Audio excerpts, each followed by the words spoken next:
Alors, on va commencer par Florent, qui a vu le match de Lyon, la victoire 2-0 face à Leipzig. Alors, j'anime car moi j'étais au stade à Lille, donc j'ai strictement rien vu. Je découvre les scores là depuis quelques minutes et en vous parlant, en préparant très très rapidement cette émission. Florent, est-ce que c'est logique cette victoire quand même assez surprenante parce que Leipzig était le Ouais. favori du groupe finalement, Lyon était un peu dans le trou et Lyon gagne 2-0 à l'extérieur. Comment ça s'explique? Alors ça s'explique par le fait que Leipzig a donné déjà le premier but à la 10e minute de jeu avec une erreur de Konaté il me semble et un tacle ensuite manqué par Upamecano qui permet à Depay de filer au but. Et vu que Lyon avait un plan de jeu très réactif sur lequel je m'étendrai un peu après, ça les a mis dans une situation idéale en fait puisque derrière ils n'ont pas vraiment eu à construire, ils ont plus eu à défendre au mieux et gérer cet avantage sans forcément essayer à aller en mettre un deuxième. Donc vraiment c'est ce scénario-là et ce but offert qui les a mis dans des conditions idéales, sachant qu'en plus Leipzig a offert un deuxième but en deuxième mi-temps sur une grosse erreur de Mukiele qui a ensuite permis à Lyon de vraiment plier la rencontre. Ça ressemble un peu, dans ce que tu me dis, au match de Lyon face à Hoffenheim l'an dernier, Oui, oui. avec le même coach. Alors même si un coach n'est pas forcément responsable des erreurs de son équipe, est-ce que c'est parce qu'il y avait trop de responsabilités mises sur les défenseurs, ou simplement c'est des erreurs comme toutes les défenses sont amenées à en faire? Non, c'est pas des erreurs parce qu'ils sont responsabilisés ou quoi que ce soit, c'est vraiment des erreurs individuelles. C'est pas le système qui crée ce genre d'erreur. La première, je crois qu'il fait une passe en retrait un peu molle, il y a un pressing, je crois que c'est Aouar qui va gratter la balle, puis ça file au but. Et la deuxième, c'est vraiment une erreur d'appréciation de trajectoire de Mukiele, et derrière, t'as Terrier qui suit et qui la met dedans. Donc c'est vraiment pas le système qui les pousserait à faire des relances compliquées ou des choses comme ça. C'est vraiment des erreurs évitables à un tel niveau de compétition. Au cœur du jeu, ça s'est passé comment pour les deux équipes? Parce que Lyon, c'est l'un des soucis et c'est là-dessus que devait évoluer le 4-3-3 qui était amené par Silvino en début de saison. Est-ce que là-dessus, moi j'ai vu la compo, j'étais assez surpris d'ailleurs par les joueurs qui étaient alignés. Comment est-ce que ça s'est animé? Qui est-ce qui a dominé le match?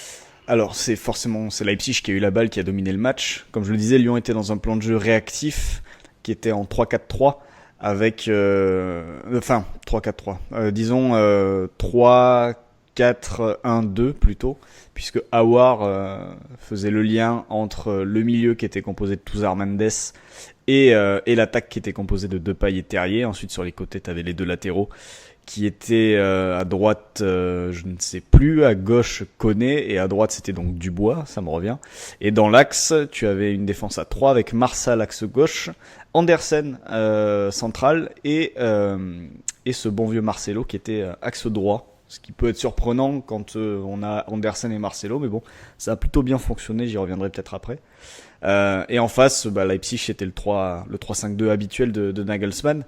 Et le projet de Lyon, c'était clairement d'essayer d'aller chercher Leipzig le plus haut possible, surtout sur les relances du gardien évidemment, avec un Aouar qui sortait depuis la position où il prenait d'abord le 6 de Leipzig et il sortait pour rejoindre ses deux partenaires au pressing et ensuite forcer le jeu long pour des récupérations de balles le plus haut possible avec la ligne de défense qui suivait.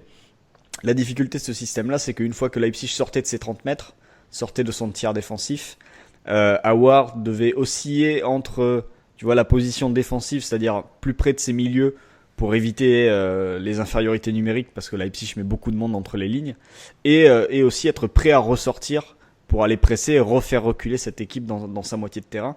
Et c'est souvent sur ces moments-là où Aouar devait ressortir au pressing et rejoindre sa ligne d'attaque que Leipzig trouvait des passes dans le dos, dans son dos à lui, mais aussi dans le dos des milieux, et pouvait ensuite progresser. L'avantage pour l'OL, c'est que sur ces situations-là, la plupart du temps, ça finissait par des centres, et dans la surface de réparation, ils sont quand même restés souverains. Je crois qu'ils terminent avec 30 dégagements dans la surface, et notamment Andersen qui a fait une très belle partie à ce niveau-là dans la défense de surface. Je crois que c'est lui qui termine à 10 dégagements, quand Marcelo et Marsal sont à 5 tous les deux. Donc voilà, c'était pas parfait au milieu, notamment le bloc médian qui s'est fait transpercer plusieurs fois. Mais dans la surface, les Lyonnais sont restés quand même assez en contrôle, même si Leipzig a quand même raté 3 grosses occasions en première mi-temps, avec 2 par Werner et une par Poulsen, consécutive à un premier tir de Werner. Comment est-ce qu'évolue le match d'une mi-temps à l'autre? Est-ce que du coup, en étant mené, Leipzig a changé les choses?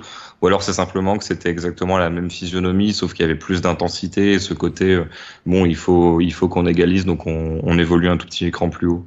Bah, il y a deux choses. C'est que en première mi-temps, comme je disais, Lyon avait des soucis pour vraiment contrôler les solutions entre les lignes, et en particulier Sabitzer.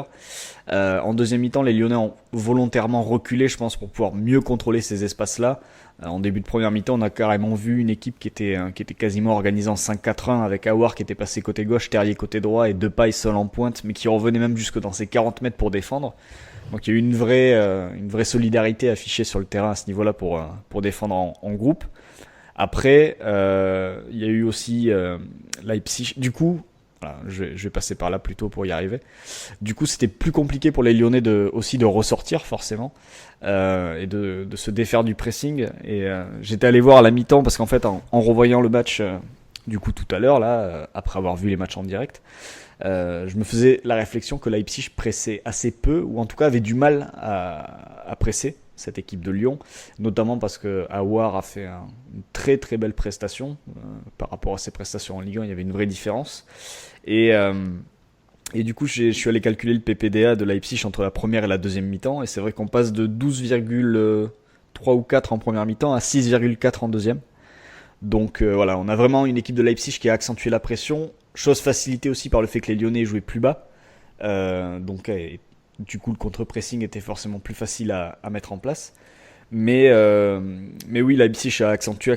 Le problème, c'est vraiment ce deuxième but, cette deuxième erreur cette fois de Mukiele qui les achève parce que ensuite, dans les 20-25 dernières minutes, t'as vraiment le Noël qui défend autour de sa surface. Et puis Leipzig qui attaque mais qui se casse les dents sur ce qui se passe dans la surface de réparation. Sur le Twitter, on a une question de Romain Freiberger, alors j'espère que je le prononce bien, qui demande comment est-ce qu'on passe de 0-1 contre Nantes à 2-0 contre Leipzig. Qu'est-ce qui a changé? Alors, il y a peut-être plusieurs choses. Ça peut être les individualités, le collectif ou simplement la réussite qui varie d'un match à l'autre. Qu'est-ce que tu mettrais le plus en avant? Et si on se projette sur la suite, est-ce que ce match-là donne des indications ou simplement parfois ça tourne bien, mais le fond du problème ne change pas? Bah, l'avantage qu'il y a eu, c'est vraiment enfin, la vraie différence, c'est le scénario. C'est que tu marques sur une erreur adverse. Quand Nantes en championnat ne t'avait rien donné, rien vraiment donné. En plus, c'était tombé sur un gardien qui avait fait les arrêts avec Lafont. Donc, je pense que ce qui change surtout, c'est que tu avais un adversaire qui a joué à ta place, qui avait l'envie d'attaquer, qui avait l'habitude d'attaquer, et toi, tu as pu, on va dire, t'épanouir, même si l'OL fait pas non plus un grand match, mais t'épanouir dans l'effort défensif, dans le plan qui était dans la réaction plus que dans l'action. Et je pense que c'est aussi pour ça que l'OL s'en est bien sorti, ajoutant à ça en plus le réalisme de Depay qui marque sur sa première occasion, et Terrier qui met le deuxième aussi. Je pense que c'est sa première vraie situation favorable face au but.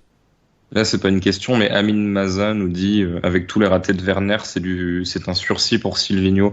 Qu'est-ce que tu penses des choix du coach et de la suite pour lui?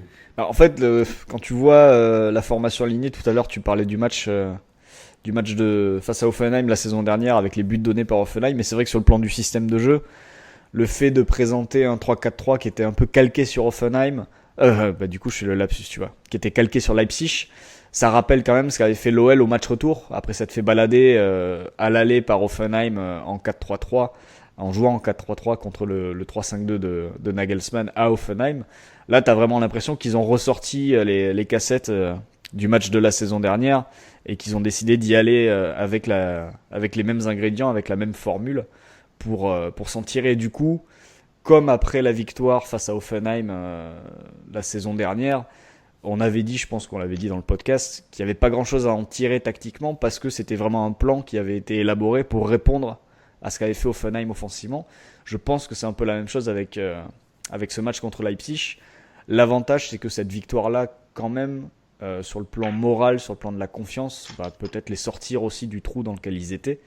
Maintenant, est-ce que tu peux tirer des choses de ce match pour ensuite aller affronter Saint-Etienne dimanche? J'en suis pas forcément convaincu.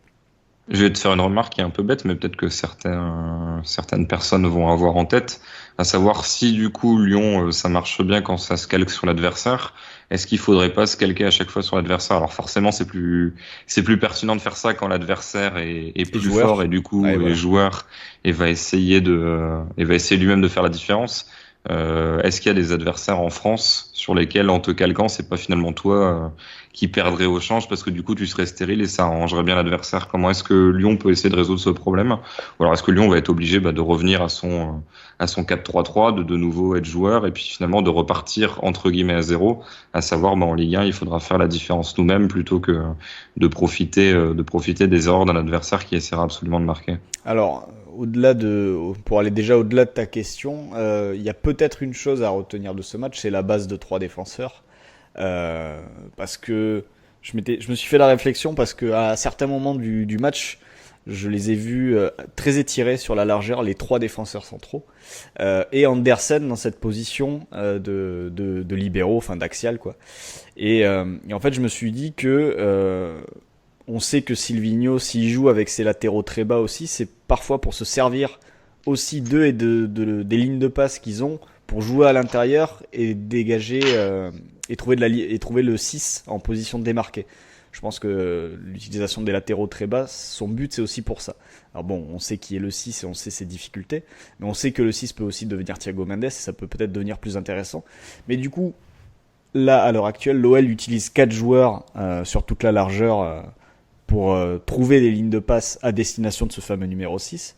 Mais si tu as un défenseur axial qui a un jeu long ou mi-long, qui serait fiable et qui serait capable de toucher les deux joueurs, les deux hommes excentrés, donc les latéraux, qui pourraient devenir les centraux en fait, excentrés, je me dis que peut-être que l'OL pourrait garder le même objectif, c'est-à-dire trouver le 6, mais avec seulement trois défenseurs étirés, pardon, je vais y arriver, il est tard, étirés sur toute la largeur. Et un joueur comme Andersen me semble avoir, je crois que c'était une de ses principales qualités, justement, le jeu long, le jeu mi-long et sa fiabilité. Donc je me dis que peut-être garder cette défense à 3 et la tester avec trois centraux qui seraient en mesure de relancer, qui seraient en mesure de trouver des passes à l'intérieur et surtout un Andersen qui serait chargé de faire le lien entre l'un et l'autre et de faire circuler la balle. Il y a peut-être quelque chose à creuser à ce niveau-là, même si c'est vrai que le temps de passe pour aller de l'un à l'autre est quand même beaucoup plus important et que les adversaires pourraient peut-être un peu plus réagir. Je sais pas. Donc pour conclure, résumer un petit peu, sans vouloir déformer tes propos, mais Lyon s'en tire plutôt bien vis-à-vis vu le scénario du match, mais malgré tout, c'est peut-être cet aspect défensif qui est la base sur laquelle construire, puisqu'au niveau du système, on était dans une configuration qui va peut-être se reproduire sur un ou deux matchs de Ligue des Champions, mais pas en championnat, hormis peut-être, enfin j'allais dire hormis face à Paris, mais Paris ça vient de se jouer, donc du coup le retour est dans assez longtemps. Donc c'est peut-être plutôt cette base de relance défensive qui peut permettre à Silvinho de faire des différences par le jeu sur la suite. Ouais, après cette base de relance, on l'a absolument pas vu sur ce match parce que c'était pas le projet.